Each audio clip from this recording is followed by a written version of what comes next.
Film की शुरुआत होती है सोयन से, जो अपने शहर अपनी मॉम की तबीयत पूछने के लिए जा रही थी, पर रास्ते में ही उसका फोन गुम हो जाता है। इसलिए घर आकर वो सबसे पहले घर का पुराना लैंडलाइन एक्टिवेट करती है और उससे अपने फोन पर कॉल करती है। पर फोन रिसीव करने वाला आदमी कहता है कि तुम्हारा फोन वापस करने के बदले मुझे इनाम चाहिए। ये सुनकर सोयन फोन काट देती है और डिसाइड करती है कि वो नया फोन ले लेगी। इतनी देर में जो लैंडलाइन उसने अभी एक्टिवेट किया था, उस पर किसी यंगसोक नामी लड़की की कॉल आती है, जो कह रही थी तुमने ठीक कहा था, मॉम के बारे में वो सच में बहुत बुरी है। सोयन उसकी बात समझ नहीं पाती और पता चलता है कि वो लड़की सोयन को सनही समझकर बात कर रही थी। सनही के बारे में तो सोयन को भी नहीं पता था, इसीलिए वो रॉन्ग नंबर बोलकर फोन काट देती है। जिसके बाद वो चली आई थी अपने मॉम के पास हॉस्पिटल में, जिनको ब्रेन ट्यूमर था। सोयन ज्यादा देर उनके पास नहीं रुकती क्योंकि वो उन्हें पसंद नहीं करती थी और अपनी डैड की मौत का जिम्मेदार उन्हें समझती थी, जो आज से 20 साल पहले 1999 में मर गए थे। फिर वो घर वापस आ जाती है और एक और बार उसे वही कॉल आती है योंग सियोक की, जिसे वो काट देती है। तभी घर पर उसे कुछ गिरने की आवाज आती है। देखने पर पता चला कि उनकी फैमिली पिक्चर गिरी थी, जिसके पीछे बेसमेंट का एक खुफिया रास्ता था। सीढ़ियों से नीचे उतरकर बेसमेंट में जाने पर उसे एक बॉक्स मिलता है, जिसके अंदर कुछ रिचुअल की चीजें थी और उसी फोन वाली लड़की योंग सियोक की पिक्चर भी थी इसमें। और इस पिक्चर के पीछे डेट लिखी हुई थी 1999 की। इन रिचुअल की चीजों के बारे में जानने के लिए वो अपनी फैमिली फ्रेंड के पास जाती है और इस लड़की योंग सियोक के बारे में पूछती है, तो उसे पता चलता है कि ये लड़की भी 20 साल पहले मारी जा चुकी है। साथ ही उसे ये भी पता चलता है कि उसकी मॉम एक शेमन थी और उन्होंने ही सोयन की फैमिली को ये घर बेचा था। अब सोयन घर जब वापस आ रही होती है तो उसे सुनही नाम का स्टोर दिखता है। वो समझ आती है कि योंग सियोक जरूर इसी स्टोर पर कॉल करने की कोशिश कर रही थी। सोयन घर वापस आ जाती है और दोबारा उसे योंग सियोक की कॉल आती है, जो रोते हुए उसे बता रही थी कि मॉम मुझे जला देगी। इतने में ही फोन एकदम से कट जाता है और दिखाया जाता है कि योंग सियोक की मॉम सच में उसे जलाने लगी है। लेकिन शॉकिंग चीज हम ये देखते हैं कि उस आग का धुआं सोयन की बेसमेंट से निकल रहा है। ये सब देखते हुए सोयन को एक हैरान और परेशान कर देने वाली बात ये रियलाइज होती है कि किसी वजह से उस फोन के जरिए 1999 वाली और 2019 वाली टाइमलाइंस जुड़ गई है। योंग सियोक भी उसी घर में है, लेकिन 1999 में, और सियोन भी है 2019 में। अगले दिन जब योंग सियोक की दोबारा सोयन को कॉल आती है तो यही बात सोयन उसे भी समझाने की कोशिश करती है। वो बताती है कि मुझे अपने घर पर तुम्हारी डायरी और तुम्हारी पिक्चर मिली है। बात अजीब है, शायद तुम यकीन न करो, लेकिन इस टाइम हम दोनों एक ही घर में हैं, लेकिन अलग अलग वक्त में। तुम 1999 में हो और मैं 2019 में। हम दोनों की टाइमलाइंस मिल चुकी है।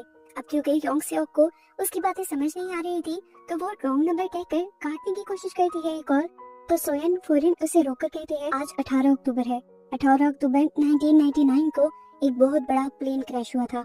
ये कहकर वो फोन काट देती है। फाइनली अब हमें योंग सियोक की दुनिया दिखाई जाती है। उसकी मॉम उसे अजीबोगरीब चीजें खाने पर मजबूर कर रही थी, पर हमें पता चलता है कि योंग सियोक की मेंटल कंडीशन भी ठीक नहीं है, इसीलिए वो काफी अर्सा मेंटल हॉस्पिटल में भी रहकर आई थी। इस टाइम योंग सियोक की मॉम उससे कहती है तुम मेरी बस बात मानकर चलती रहो, फिर एक दिन हम इस घर से भी चले जाएंगे और उस दिन तुम बिल्कुल ठीक हो जाओगी। इस दौरान ये दोनों टीवी देख रहे थे और योंग सियोक उसी प्लेन क्रैश की न्यूज सुनती है, जिसके बारे में सोयन ने उसे बताया था। और ये देखकर वो शॉक रह जाती है और उसे भी सोयन की बातों पर यकीन आने लगता है।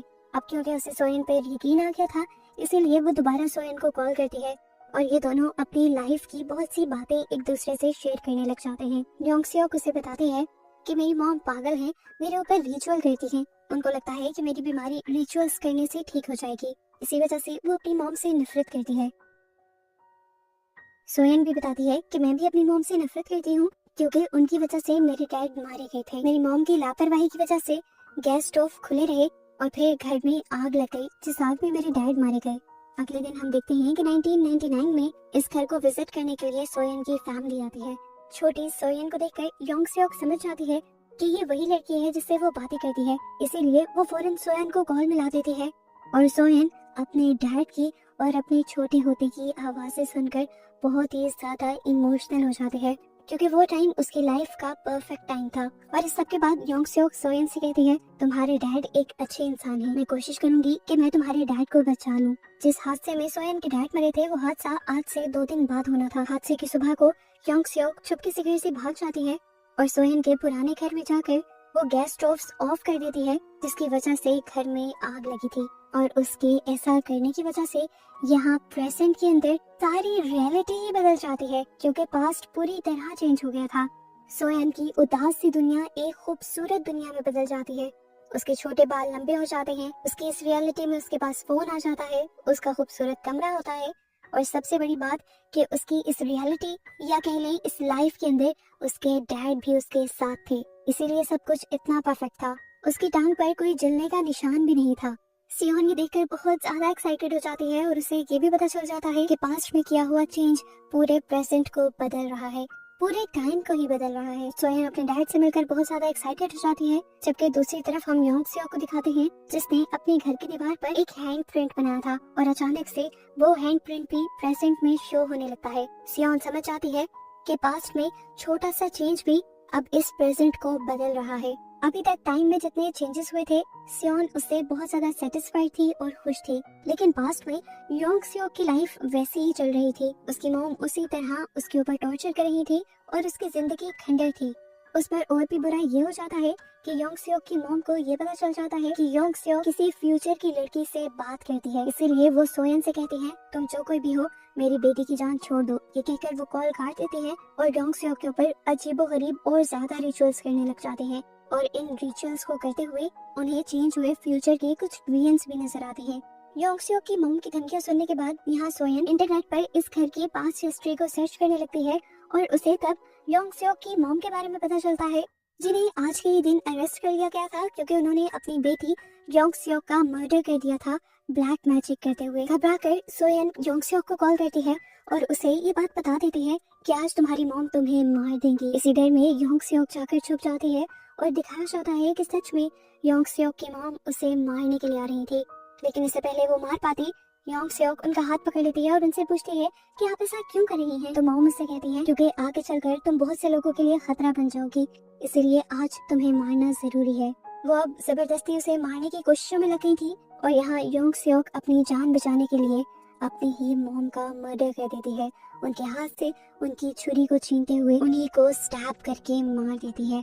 और ऐसे पास्ट में एक बहुत बड़ा चेंज होने की वजह से फ्यूचर भी चेंज हो जाता है और इस मिनटवा फ्यूचर में हम देखते हैं कि योंग सियोक भी जिंदा है। 1999 में भी योंग सियोक की लाइफ काफी बदल गई थी। वो अपनी मॉम की कैद से आजाद हो गई थी। नहा धोकर फ्रेश होकर वो बाहर जाती है, अपना फेवरेट खाना खाती है, मूवी देखती है और शॉपिंग करती है। 2019 में दिखाया जाता है कि सोयन का फैमिली फ्रेंड उसके लिए स्ट्रॉबेरीज लेकर आया था। वो स्ट्रॉबेरी को खाती है और थोड़ा सा जूस उसके स्वेटर पे गिर जाता है। 1999 के अंदर भी सोयन का फैमिली फ्रेंड जो उस टाइम योंग सियोक का नेबर था, वो योंग सियोक के घर स्ट्रॉबेरीज लेकर जाता है और वहां जाकर देखता है कि योंग सियोक ने अपनी मॉम का मर्डर कर दिया था और उनकी बॉडी को छोटे छोटे टुकड़ों में काट कर फ्रीजर में फ्रीज कर दिया था। घबराकर वो जल्दी से पुलिस को कॉल मिलाता है। तो जैसा हमें पहले पता है कि हमेशा उस फोन से कॉल सोयन को ही लगती है, तो इस कॉल के जरिए सोयन को पता चल जाता है कि योंग सियोक ने अपनी मॉम को मारकर उनकी बॉडी को फ्रीजर में फ्रीज कर दिया है। अब योंग सियोक ये बात जान गई थी कि उसका नेबर ये बात जाकर बाहर सबको बता देगा। इसी डर में वो उस लड़के को भी मार देती है और प्रेजेंट में रियलिटी दोबारा से चेंज हो जाती है। सोयन के स्वेटर पे जो स्ट्रॉबेरी जूस गिरा था एकदम से वो गायब हो जाता है, क्योंकि जो स्ट्रॉबेरी लाया था वही नहीं रहा था, तो स्ट्रॉबेरीज कहाँ से होती। सोयन घबराकर बाहर जाकर देखती है तो पता चलता है कि अब उनके स्ट्रॉबेरी फॉर्म्स भी नहीं रहे थे, वो सारी जगह खंडर बन चुकी थी। इस खंडर बनी जगह से उसे पता चलता है कि 1999 में ही ये फॉर्म तो बंद हो गया था। घबराकर अब वो पुलिस स्टेशन जाती है और जाकर वो अपने अंकल के बारे में पूछती है। एक बूढ़ा सा ऑफिसर हैरान होकर पूछता है कि तुम्हें 20 साल पहले मरे हुए आदमी के बारे में क्यों जानना है। सियोन कहती है बस मुझे जानना है। इसीलिए ऑफिसर उठकर एक 1999 की डायरी निकालकर उसमें से काफी सारी चीजें पढ़ते हुए बताते हैं कि तुम्हारे अंकल 1999 में मारे गए थे और उन्हें एक लड़की योंग सियोक ने मारा था जो कि सीरियल किलर थी। पहले उसने अपनी मॉम को और फिर इस आदमी को मारा था और इस सजा में वो आज तक जेल में है। ये सब चल क्या रहा था ये जानने के लिए सोयन अपने नेबर में ही बनी हुई एक शॉप पर जाती है जिसका नाम सुनही था। सोयन को जब पहली मर्तबा योंग सियोक की कॉल आई थी तो उसने बताया था कि मैं सुनही से बात करना चाहती हूँ। हमें पहली मर्तबा सुनही को दिखाया जाता है, जिससे जब सोयन योंग सियोक के बारे में सवाल करती है तो सुनही बताती है कि योंग सियोक एक पागल लड़की है। बचपन में उसने मुझे बुरी तरह टॉर्चर किया था और अगर उसकी मॉम ना होती तो फिर तो आज मैं बच भी ना पाती। वो उसे अपनी जली हुई टांग दिखाती है जो योंग सियोक ने चलाई थी। पास्ट में अब दोबारा हमें योंग सियोक का सीन दिखाया जाता है। पुलिस उस लड़के की इन्वेस्टिगेशन करते करते यहाँ योंग सियोक के घर तक पहुँच जाती है और जब योंग सियोक से उसके बारे में पूछा जाता है तो योंग सियोक इनकार कर देती है कि मैंने तो उस आदमी को देखा तक नहीं। पुलिस को उसकी बात पर यकीन नहीं आता क्योंकि सनहू की फार्म्स की स्ट्रॉबेरीज उसके घर पर मौजूद थी, इसीलिए वो घर की तलाशी लेने लग जाते हैं और साथ ही साथ योंग सियोक से सवाल जवाब भी करने लग जाते हैं। योंग सियोक ऐसा लापरवाही वाला रवैया रखती है जैसे कुछ करना तो दूर उसने कुछ सोचा भी ना हो और आराम से टीवी देखती रहती है। इतनी देर में सोयन योंग सियोक को कॉल करती है और उसे बताती है कि तुम पूरी जिंदगी के लिए जेल जाने वाली हो। ये सुनकर योंग सियोक को झटका लगता है। इतनी मुश्किल से तो वो अपनी मॉम की कैद से निकली थी और अब वो जेल चली जाएगी। सोयन दुखी थी। उसने योंग सियोक से पूछा, आखिर तुमने उन दोनों को क्यों मारा? योंग सियोक उसकी बात का जवाब नहीं देती और उल्टा उससे मदद करने को कहती है और कहती है कि हिस्ट्री को पढ़ते हुए कोई ना कोई ऐसा सोल्यूशन निकालो जिससे मैं जेल जाने से बच जाऊं। पर सोयन उसकी मदद करने से इनकार कर देती है क्योंकि वो एक किलर की मदद नहीं करना चाहती। उसकी ये बात सुनकर योंग सियोक को गुस्सा आ जाता है क्योंकि उसने अपनी जान पर खेलकर सोयन के डैड को बचाया था और सोयन बदले में उसके लिए कुछ भी नहीं कर रही थी। इधर पुलिस को योंग सियोक के बारे में पता चलता है कि उसे कई किस्म की मेंटल इलनेस है, यानी दिमागी बीमारियां हैं जिसकी वजह से वो कुछ भी कर सकती है। दूसरी तरफ इसी टाइम में यानी 1999 में अब सोयन और सोयन के डैड भी इस घर में आते हैं योंग सियोक की मॉम का पूछने के लिए, क्योंकि वो लोग ये घर खरीद चुके थे और रजिस्ट्रार ऑफिस में योंग सियोक की मॉम का इंतजार कर रहे थे ताकि वो ये प्रॉपर्टी उनके नाम ट्रांसफर कर सके। अब योंग सियोक को सोयन से बदला लेने का अच्छा मौका मिल जाता है। वो दोनों को अपने घर के अंदर बुलाती है और छोटी सी सोयन के सामने ही उसके डैड का मर्डर कर देती है। 2019 में दिखाया जाता है कि सोयन अपने डैड के साथ ड्राइविंग सीख रही थी, लेकिन पास्ट में होने वाले चेंज की वजह से यानी उसके डैड के मरने की वजह से प्रेजेंट में उसके डैड गायब हो जाते हैं। सोयन समझ जाती है कि ऐसा इसीलिए हुआ है कि पास्ट में उसके डैड मर गए हैं। वो रोते हुए अपने उसी घर में आ जाती है और देखती है कि उसका घर दोबारा से खंडर बन गया है और इस मर्तबा तो इस घर में उसकी कोई चीज भी नहीं थी क्योंकि उसके डैड के मरते ही ये घर कभी उनके नाम ट्रांसफर हुआ ही नहीं था। हैरान कर देने वाली बात ये थी कि इस घर में अभी भी वो फोन रखा हुआ था और जमीन पर खून से लिखा हुआ था, सोयन इस फोन को उठाओ। सोयन फोन उठाकर जोर जोर से चिल्लाने लग जाती है कि आखिर क्यों किया ये तुमने मेरे साथ? योंग सियोक कहती है, मैंने तुम्हारी मदद की थी, तुमने मेरी मदद करने से मना किया तो बस मैंने अपना बदला ले लिया। अब 8 साल की छोटी बच्ची जो कि तुम ही हो वो मेरे सामने बैठी हुई है। अगर तुम चाहती हो कि मैं इसे ना मारूं तो तुम्हारे पास सिर्फ 1 घंटा है। हिस्ट्री को स्टडी करते हुए मुझे बताओ कि पुलिस को मेरे खिलाफ सबूत कहां से मिलेंगे और मैं पुलिस से अपनी जान कैसे छुड़वाऊं। काफी सारी रिसर्च करने के बाद सोयन योंग सियोक को फोन करके एक एड्रेस बताती है और कहती है कि ठीक 5 बजे से पहले तुम उस जगह पर चली जाना। योंग सियोक उसकी बात मानकर वहाँ पे चली जाती है, लेकिन 5 बजते ही उस जगह पे एक बड़ा गैस ब्लास्ट हो जाता है। सोयन ने असल में ये प्लान के साथ किया था ताकि योंग सियोक मर जाए और आगे कोई तबाही न हो, लेकिन योंग सियोक तो फिर बच गई। इस हादसे में वो सिर्फ जख्मी ही हुई। योंग सियोक घर आ जाती है और घर आते ही सोयन को कॉल करती है और कहती है कि तुमने मेरे साथ अच्छा नहीं किया, तुमने मुझे धोखा दिया है और अब इसका अंजाम देखना। वो गरम गरम खौलता हुआ पानी छोटी सोयन के ऊपर डाल देती है, जिसकी वजह से प्रेजेंट में भी सोयन को बहुत ज्यादा दर्द होता है और उसकी बॉडी पर नए मार्क्स आ जाते हैं। इसकी वजह हम जानते ही हैं कि जो कुछ पास्ट में चेंज हो रहा है उसका असर प्रेजेंट में भी हो रहा है। इसी टाइम पर पास्ट में सियोन के डैड के फोन पर एक मैसेज आता है उनकी वाइफ का। वो रजिस्ट्रार ऑफिस में उन सबका वेट कर रही थी और अब क्योंकि काफी देर तक वो वापस नहीं लौटे थे, इसीलिए वो रजिस्ट्रार ऑफिसर को लेकर योंग सियोक के घर ही आने वाली थी। योंग सियोक की सारी बातें सुनकर सोयन से कहते हैं कि कुछ ही देर में तुम्हारी मॉम भी यहाँ आ जाएंगी, अगर तुम चाहती हो कि वो ना मरे तो मुझे ठीक इन्फॉर्मेशन देना। इस बार डरी हुई सोयन जल्दी से पुलिस स्टेशन जाती है और उस ऑफिसर की 1999 वाली डायरी चुरा लेती है, जिससे उसे पता चलता है कि पुलिस को योंग सियोक के बारे में उसके नाइफ से पता चला था जो उन्हें जंक यार्ड से मिली थी। वो ये बात जल्दी से योंग सियोक को बताती है और योंग सियोक अब उस नाइफ समेत सारे ही सबूत मिटा देती है और पास्ट में होने वाले इस चेंज की वजह से फ्यूचर दोबारा से बदल जाता है। सोयन जब अपने घर वापस आती है तो देखती है कि ये घर अब दोबारा से नॉर्मल नहीं रहा था। ये घर योंग सियोक ने उन्हें बेचा ही नहीं था, अब ये घर योंग सियोक का ही था और इस घर के अंदर बहुत सारे फ्रिज थे जिनके अंदर उसने आज तक उन डेड बॉडीज को फ्रीज करके रखा हुआ था। 1999 के अंदर दिखाया जाता है कि योंग सियोक के घर पर सोयन की मॉम पुलिस को लेकर आ गई थी। पुलिस सोयन और उसके डैड के गुमने की इन्वेस्टिगेशन कर रहे थे। वो जब योंग सियोक से इस बारे में पूछते हैं तो योंग सियोक कहती है कि वो कब से यहाँ से जा चुकी हैं, लेकिन सोयन की मॉम को सोयन का यहाँ पर बैंक मिल जाता है और पुलिस वाले इस पूरे घर की तलाशी लेने लग जाते हैं। और इस दौरान योंग सियोक जरा सा भी नहीं घबराती और आराम से टीवी देखती रहती है। काफी देर की तलाशी के बाद भी सोयन और उसके डैड उन्हें यहाँ से नहीं मिलते, जबकि 2019 में हमें दिखाया जाता है कि इस टाइम जिस घर के अंदर सोयन थी उसी घर के अंदर योंग सियोक भी जिंदा थी और अब सोयन की मॉम उसी फोन को यूज करते हुए अपने हस्बैंड को कॉल मिलाने की कोशिश करती है, जो फोन हमेशा 2019 में सोयन को कॉल मिलाता है। और सोयन फोन को पकड़ते ही अपनी मॉम से कहती है, मॉम यहाँ से भाग जाए, नहीं तो वो लड़की आपको और इस ऑफिसर को मार देगी। सोयन की मॉम को ये रॉन्ग नंबर लगता है और वो यहाँ से जाने लगती है, लेकिन अगले ही सेकंड योंग सियोक ने उठकर उस ऑफिसर के ऊपर हमला करते हुए उसे मार दिया।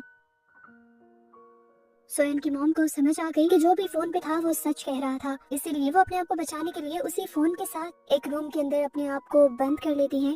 जबकि प्रेजेंट में हमें दिखाया जाता है कि अचानक से किसी ने सोयन के ऊपर भी हमला कर दिया था। हमला करने वाली कोई और नहीं बल्कि योंग सियोक ही थी। सोयन अपने आप को किसी तरह उससे बचा लेती है और यहाँ योंग सियोक उससे कहती है, पता नहीं क्यों तुम मेरा साथ नहीं दे रही थी, हालांकि सच तो तुम्हें भी पता है और मुझे भी कि हम दोनों ही एक जैसे हैं। तुम्हें भी पता है कि तुम्हारे डैड तुम्हारी ही गलती की वजह से मारे गए थे, लेकिन पुलिस के सामने तुमने सारे इल्जाम अपनी मॉम पे लगा दिया। ये सच्चाई असल में योंग सियोक को तब पता चली थी जब वो सोयन के घर उसके डैड को बचाने के लिए गई थी। ये सुनते ही सोयन भी यहाँ से उठ खड़ी होती है और उसी फोन के साथ अपने आप को एक रूम में लॉक कर देती है। दूसरी तरफ से सोयन की मॉम फोन पर हेल्प मांगने लग जाती है और सोयन उनसे कहती है, मॉम इस कमरे में कोई भी चीज पड़ी होगी उससे आप योंग सियोक को मार दें। इससे पहले कि सोयन की मॉम पूरी बात सुन पाती, योंग सियोक छोटी सोयन को उस रूम के बाहर छोड़ देती है जिस रूम में सोयन की मॉम थी और उसकी आवाज सुनकर सोयन की मॉम फोन छोड़कर अपनी बेटी को बचाने के लिए बाहर चली जाती है। उसके बाहर निकलते ही योंग सियोक उन दोनों के ऊपर हमला कर देती है और अपने आप को बचाने के चक्कर में सोयन और उसकी मॉम को बहुत सारी चोटें आती हैं, जिसका निशान इस टाइम हम प्रेजेंट में सोयन की गर्दन पर भी देख रहे थे। 1999 के अंदर सोयन की मॉम और योंग सियोक दोनों ही पूरी ताकत से लड़ रहे थे और अपनी बेटी को बचाने के लिए सोयन की मॉम योंग सियोक को लेकर रेलिंग से नीचे कूद जाती हैं और यहाँ ये दोनों ही बेहोश हो जाते हैं। पास में होने वाले इस चीज की वजह से फ्यूचर दोबारा से बदल जाता है। जिस घर के अंदर इस टाइम सोयन थी वो घर दोबारा से खंडर में बदल गया था, जैसे यहाँ पर सालों से कोई ना रह रहा हो। वो घबराते हुए पहले हॉस्पिटल जाती है और वहाँ पर अपने मॉम के बारे में पूछती है, लेकिन उसे पता चलता है कि उसकी मॉम तो यहाँ पर एडमिट ही नहीं है। वो पुलिस स्टेशन जाके अब योंग सियोक के बारे में पूछती है तो उससे उसकी भी कोई इन्फॉर्मेशन नहीं मिलती। वो ग्रेवयार्ड जाती है तो देखती है कि उसके डैड उसी दिन मरे थे जिस दिन वो सारे काम हो रहे थे 1999 में। उसे लग रहा था कि अब उसकी मॉम भी मर गई, लेकिन थोड़ी देर में यहाँ पर उसकी मॉम उसे ढूंढते हुए आ जाती है और उसे डांटने लग जाती है क्योंकि इस टाइम उसका फोन बंद था। इस टाइम उनकी गर्दन और पूरे जिस्म पर काफी सारी पुरानी चोटों के निशान दिखाए जाते हैं, जिसका मतलब था कि उस दिन वो योंग सियोक से लड़ने के बाद जीत गई थी। सोयन उन्हें देखकर बहुत ज्यादा खुश हो जाती है, उनका हाथ पकड़ती है, हाथ चूमती है और गले लगाकर ये दोनों घर के लिए बढ़ जाते हैं। लेकिन आगे बढ़ते बढ़ते ही एकदम से रास्ते में ही सोयन की मॉम भी गायब हो जाती है। यानी पास्ट में फिर कुछ चेंज हुआ था जिसकी वजह से फ्यूचर बदल गया था। पता चला कि योंग सियोक उस दिन मरी नहीं थी, बस बेहोश हुई थी, जिसने उठते ही फिर सोयन की मॉम को मार दिया, जिसकी वजह से वो फ्यूचर से गायब हो गई थी। मूवी के फाइनल सीन के अंदर हम दोबारा बदली हुई सोयन को देखते हैं जो इस टाइम उसी घर की बेसमेंट के अंदर बंधी हुई थी। यानी कि जरूर योंग सियोक ने उसे किडनैप करके रखा था और अब वो उसे मारेगी या नहीं, इसी सस्पेंस के साथ ये मूवी यहाँ खत्म हो जाती है।